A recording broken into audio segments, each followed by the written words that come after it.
Hey everyone, Luke here with another video. In today's video, just going to do a quick recap on kind of what happened so far this week and this weekend. Been a very busy week, been working on closing on another rental property. I now have basically the whole block secured. My closing was actually Friday on the 30th, so it's pretty exciting just getting that third house secured that's actually on my block. I mean, it's a landlord's dream to be able to have 3 properties right in a row and be able to do all the maintenance on all of them. Just doing a quick late night video here. I know it's kind of dark out. I'm out on family members' patio. We had a big cookout here at one of my family members' houses, doing some relaxing. It's Labor Day weekend. Obviously, if you are working, you should be celebrating Labor Day weekend.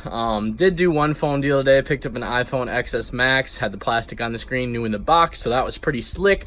Ended up picking up for about $600. Going to be selling that for around $850, $900. So can't complain there. But other than that, I'm really excited about this rental property and can't wait to do a walk around video of it. I was going to show you guys tonight. However, the person that I bought the house from was still cleaning out their stuff, so I didn't really get a chance to do a walkthrough or a walk around to the house today, just because of the fact that I didn't really want to go over there and like film it while they were moving out and everything. I thought that would be kind of odd, especially, you know, if I'm not asking for their permission or anything. So just wanted to try and be courteous of that, because they did give me a pretty good deal on this house, and you know, I just don't want to make them feel like I'm shooing them out, even though our closing date was Friday and technically they were supposed to have all their stuff moved out.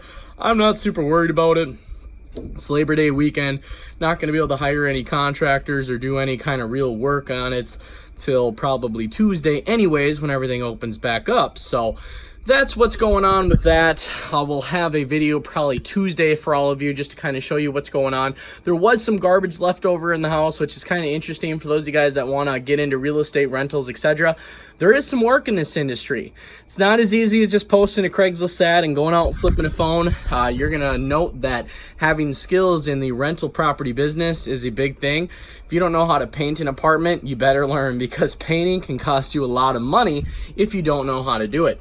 Another thing that you're probably going to want to learn is learn how to patch drywall. You don't need to be an expert at it. You don't need to know how to hang drywall or actually sheetrock and mud everything, but patching small holes and be able to do it professionally, and then to do a little touch-up texturing and then paint it, that's very useful.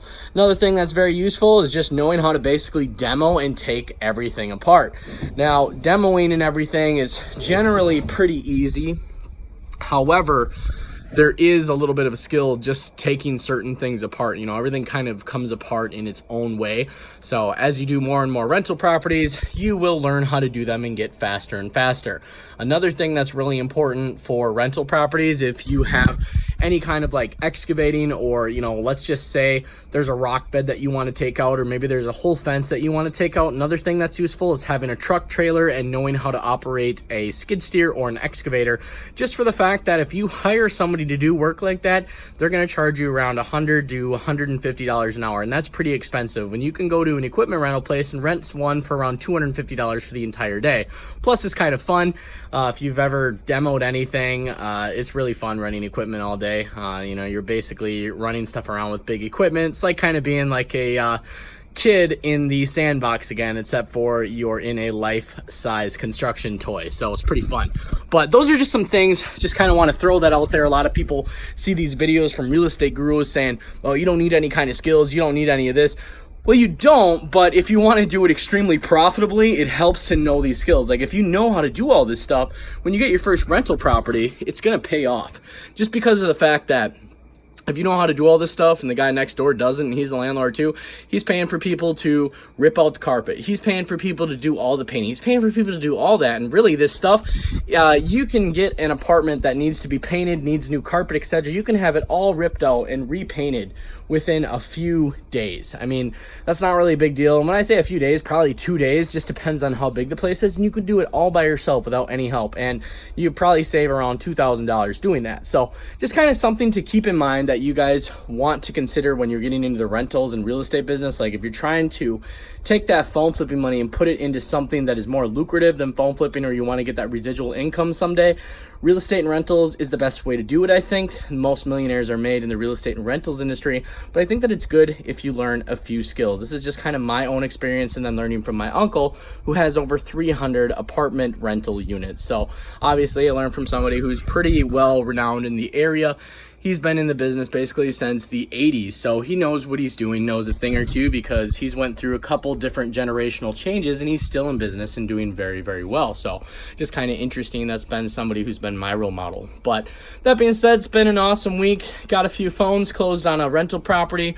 Gonna keep on going with that. Got to hit my goals. So just kind of wanted to give you guys an update. Hope this video motivates you, and hope you guys have been getting all these updates. YouTube's been kind of funny this week. It keeps giving me errors on my videos, so trying to get them uploaded the best I can. So that being said, if you guys got any value from this video, make sure you guys smash that like button, hit subscribe, and if you guys are curious about real estate, drop a comment down below, and would love to reach out to you and trying to help you get started and just see what you got going on in your area, because the best time to start with real estate is now.